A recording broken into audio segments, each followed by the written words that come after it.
加工椒呢間店傳俾我嗰陣時，就同我哋講豆漿呢一定要堅持傳統嘅做法，唔可以加嗰啲亂七八糟嘅添加劑。唔好椒我哋除咗係幾十年嘅口碑久壞，健康永遠係擺最第一位嘅，賺多賺少都係其次。收記唔係唔做啊，而係搬咗新嘅地方。因為之前嗰間店呢，周圍有好多居民，我哋經常半夜要3點鐘打攪，噪音有點大，而且過嚟食豆漿嘅人特別多，要湊到隔離嗰啲銀舍，所以我就搬到隔離村。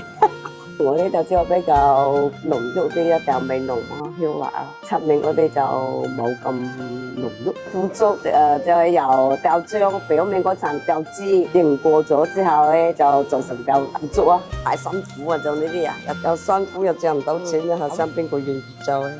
講黑眼圈啊！我女兒啊，一見到我媽睇你個黑眼圈好似容貓咁。每次惡意咧，就係我最開心嘅時候啦，因為可以休息。